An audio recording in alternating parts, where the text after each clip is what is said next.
comment construire ou comment se construire un attachement sécure. Alors de quoi va-t-on parler?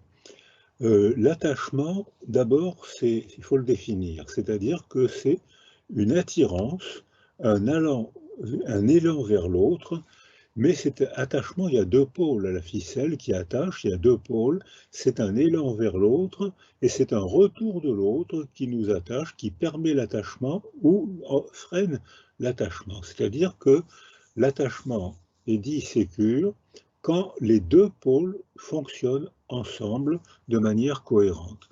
Donc moi j'ai proposé la métaphore du tissage du lien, ce qui est du classique, mais aussi du tricotage du lien pour bien dire que cet attachement sécure se tricote geste à geste, mot à mot, au cours de la vie quotidienne. C'est donc très différent, c'est même radicalement différent de l'amour qui est hyper conscient, qui est brûlant, et alors que l'attachement, c'est tellement quotidien qu'on ne s'en rend pas compte, ou plutôt qu'on ne s'en rend compte que lorsqu'il vient à manquer. Alors, cette attirance vers l'autre, s'il n'y a pas d'autre, eh bien, il n'y a pas de lien d'attachement, et dans ce cas-là, tous les développements s'arrêtent et on a une mort psychique qui précède la mort physique. Mais une fois que le lien commence à se tisser, de manière préverbale, tout à l'heure je reprendrai ça provoque un sentiment de confort, de sécurité, qui invite à l'exploration du monde. Donc on ne peut explorer le monde que si auparavant on est attaché et on ne peut apprendre à parler que si auparavant on a une figure d'attachement et à l'école on ne peut éprouver le plaisir d'apprendre que si auparavant on a tissé un attachement sécure qui nous a donné confiance en soi, estime de soi et qui nous donne le plaisir d'apprendre à l'école. Donc ça, je le souligne parce que les deux sont associés. On ne peut explorer que si on est attaché, et si on n'est pas attaché, on augmente ses activités auto-centrées, on se balance, et si on tourne sur soi-même, comme le font les enfants abandonnés, et si en cas d'émotion intense, on s'auto-agresse. Donc, il n'y a pas de causalité linéaire, puisque le lien d'attachement se tisse selon la réponse de la figure d'attachement principale, notre mère, figure d'attachement secondaire, notre père, notre grande sœur, le chien de la famille, les puéricultrices, le métier de la petite enfance. Donc c'est un système évolutif, puisqu'il dure tant que dure la vie, et c'est un système interactif qui dépend beaucoup des réactions des autres.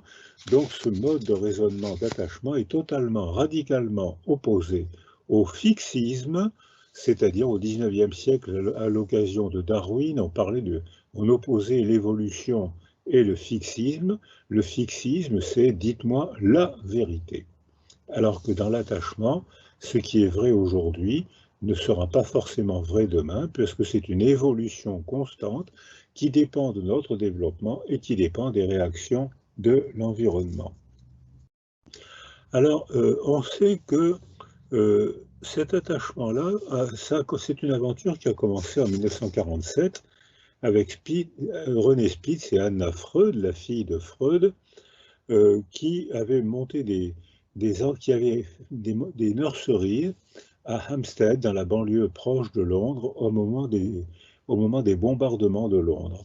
Et ils avaient constaté que les enfants, même sains, étaient très altérés quand ils étaient privés d'altérité, quand ils étaient privés de bases de sécurité. Dans les années 60, l'éthologie animale, avec Harlow, a montré qu'un petit macaque expérimentalement isolé augmentait ses activités auto-centrées, mais que, quand on lui proposait des substituts d'altérité, d'autres petits singes, d'autres adultes, on voyait disparaître ces activités auto-centrées. Ça a été une des premières évaluations et repères objectifs de la fonction de l'attachement sécure. En 1950, Bowlby fonde la théorie, et à partir de 90, Michael Rutter montre que et lance la démarche expérimentale en psychologie, en biologie et en sociologie. Alors, ça veut dire que on peut évaluer. Alors là, je rentre dans l'évaluation statistique de l'attachement sécure. Il y a donc l'évaluation clinique que je viens de rappeler, comportement autocentré qui diminue quand il y a une figure d'attachement, comportement autocentré, balancement, auto-agression quand il y a une perte de figure d'attachement. Mais grâce à Mary Ann Swarms, qui est une élève de Bowlby, on peut faire maintenant une situation standardisée qui est faite par tous les laboratoires. Et cette situation standardisée, c'est la strange situation, qui a été traduit par situation étrange, et c'est pas tout à fait ça. Ces situations strange en anglais, c'est pas tout à fait étrange, c'est odd en anglais, étrange. Strange situation, c'est situation inconnue. On devrait traduire par... Bon, ben ça, on a traduit par strange situation, on va continuer comme ça. Alors, le bébé est en présence de sa mère. Puis arrive, tous les deux, ils ont une interaction. Puis arrive une figure étrangère, une femme étrangère. Hop, le bébé se rapproche de sa mère et observe la femme étrangère. Puis la mère s'arrange pour partir et laisser le bébé seul en présence de cette figure étrangère. Donc là, cette figure étrangère n'est pas une base de sécurité, il ne la connaît pas. Et alors, à ce moment-là, on voit qu'il est paniqué, il pleure, il se dirige vers la porte, et la mère revient, et on observe le rebond d'attachement du bébé. Mais le rebond est différent selon les bébés. Certains bébés se jettent dans leur mère, se serrent contre elle, et on refait la même série d'observations pour voir ce qui est mis en mémoire. On fait 2 cycles analogues à celui que je viens de décrire, et on voit que le bébé, à chaque fois, s'approche de sa mère, puisque l'attachement c'est un élan vers, il s'approche de sa mère et il se sécurise contre elle, et puis il bavarde, et puis il montre du doigt, il se débrouille. En revanche, ça permet de définir 75%, 70% de tous les bébés, quelle que soit la culture, quand ils ont autour d'eux une niche sensorielle stable, avec des figures d'attachement stables qu'on peut familiariser, eh bien, on constate que ces bébés ont acquis un attachement sécure.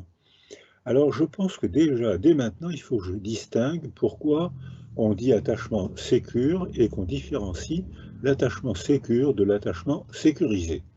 Dans l'attachement sécurisé, moi, bébé, j'ai besoin que ma figure d'attachement soit là, près de moi, contre moi, pour que je sois sécurisé. Alors que dans l'attachement sécure, ma mère, ma figure d'attachement, ma mère, son substitut, ma grand-mère, mon père, la figure d'attachement stable, c'est imprégné dans ma mémoire. Et même si la figure d'attachement s'en va, elle reste là dans ma mémoire, elle reste là dans le style affectif que j'ai acquis. Et ça, c'est l'attachement sécure. Elle peut partir, je reste sécure. Alors que dans l'attachement sécurisé, si elle part, je suis angoissé, je suis sécurisé si elle est là. Donc finalement, c'est très différent. C'est pour ça qu'on a gardé l'anglicisme qui maintenant est rentré dans la langue française, puisque je l'ai lu l'autre jour dans un article avec un accent. Alors ça, s'il y a un accent, c'est la langue française. L'attachement sécure. Il est nationalisé français. Donc, ces situations standardisées permettent donc d'évaluer l'effet clinique des comportements parentaux. Quand j'entends dire parfois que dans les théories de l'attachement n'ont pas de retombées cliniques, eh bien je vais commencer par en citer une tout de suite.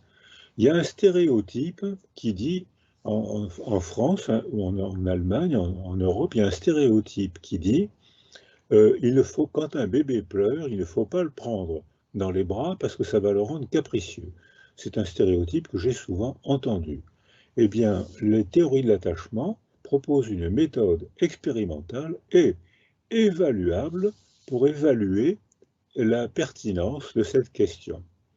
Mary Ainsworth, donc avec son équipe, constate que le jour de la naissance, il y a des bébés qui pleurent peu et des bébés qui pleurent beaucoup. Donc elle note le nombre de pleurs pendant la première heure. Et puis elle constate une courbe pour tous les bébés, pleureurs, beaucoup pleureurs ou peu pleureurs. Elle constate une descente des pleurs vers le 6e mois, vers le 4e, 6e mois, et une remontée des pleurs vers le 6e, 8e mois. Sauf que elle a fait deux populations. Une population d'enfants qu'on a laissé pleurer parce que le stéréotype disait « faut pas prendre un bébé qui pleure dans les bras, ça va le rendre capricieux », donc ils ont laissé pleurer, et au contraire, une autre population de bébés qui ont été secourus dès qu'ils commençaient à pleurer. Et elle constate, avec son équipe, que tous les bébés ont la même courbe, et la courbe qui descend vers le 4e, 6e mois et qui remonte vers le 6e mois, 8e mois, sauf que les bébés qui ont été secourus au cours du premier trimestre pleurent beaucoup moins, remontent très peu la courbe de leurs pleurs au cours du 3e trimestre, alors que les bébés qu'on a laissés pleurer remontent énormément leurs pleurs au cours du 3e trimestre. Conclusion démontrer, évaluer, prendre le bébé dans les bras au premier trimestre, ça imprègne dans sa mémoire biologique un sentiment de sécurité qui fait que lorsqu'au 3e trimestre, il va avoir l'angoisse de l'étranger, c'est-à-dire qu'il devient capable de faire la différence entre les gens de sa famille et les gens qui ne sont pas de sa famille, eh bien ce bébé-là, ayant acquis au cours du premier trimestre un sentiment de sécurité, va se blottir contre sa mère si elle est là et observer les étrangers pour essayer de voir ce que lui veulent ces gens-là. Donc, on a une preuve expérimentale et évaluée qu'il faut prendre les bébés dans les bras au premier trimestre. Alors, on a sur une population générale, en temps de paix, c'est les schémas, parce que ce sont des valeurs statistiques, hein, c'est pas des valeurs mathématiques rigoureuses, mais schématiquement, toutes les cultures disent qu'au 10e, 12e mois, cette situation standardisée que je viens de vous résumer, 70% de toute population riche ou pauvre, africaine ou française ou même asiatique, 70% des bébés ont acquis un attachement sécure au 10-12e mois. Ce qui fait que 30% des bébés ont acquis un attachement insécure, ce qui est quand même beaucoup, c'est presque un bébé sur 3. Mais dans ces insécures, il y a 20% d'attachement distant, évitant, c'est-à-dire c'est les bébés qui se taisent, qui se mettent en retrait.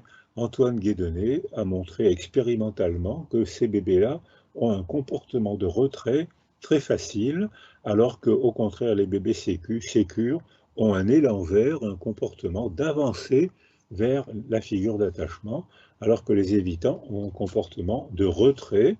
Et Antoine Guédonnet a même fait une échelle de l'ADBB qui permet d'évaluer l'intensité du comportement de retrait, et plus ce retrait est grand, moins la relation est facile. Et puis 15% de ces bébés ont acquis un attachement ambivalent, c'est-à-dire que quand la mère revient par 2 fois, comme je l'ai proposé tout à l'heure, ils se jettent dans ses bras parce qu'ils sont contents que de la revoir, mais ils la mordent ou ils lui tapent dessus parce que c'est leur petit reproche comportemental d'avoir eu le sentiment d'être abandonnés. Et enfin, 5% des bébés ont acquis un attachement confus. Et là, c'est clinique, les attachements précédents, on peut les récupérer sans trop de difficulté, je reprendrai ça tout à l'heure, alors que quand l'attachement d'un bébé est confus, c'est-à-dire qu'on ne comprend pas son comportement, il pleure, il s'auto-agresse, il tend les bras, et quand on le prend dans les bras, il s'auto-agresse.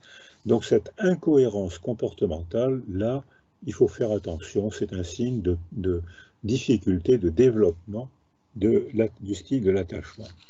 Donc à ce stade de mon exposé, on a un outil avec l'attachement, c'est qu'on a un outil de pensée, un outil d'observation et un outil d'évaluation. Et on sait que maintenant, les enfants privés d'attachement deviennent autocentrés, ce qui est grave, les attachements, mais que quand il y a une altérité, ce tricotage peut se faire dans des directions différentes, mais que ce n'est pas inexorable. Ce sont des chiffres statistiques, ce sont des tendances, c'est pas une charpente, c'est une tendance. Si on laisse faire, cette tendance va se pérenniser, mais si on intervient, on peut modifier la tendance dans l'attachement et on peut calmer un attachement ambivalent, on peut réchauffer un attachement évitant ou on peut soigner, là j'emploie volontairement le mot soigner, un attachement confus.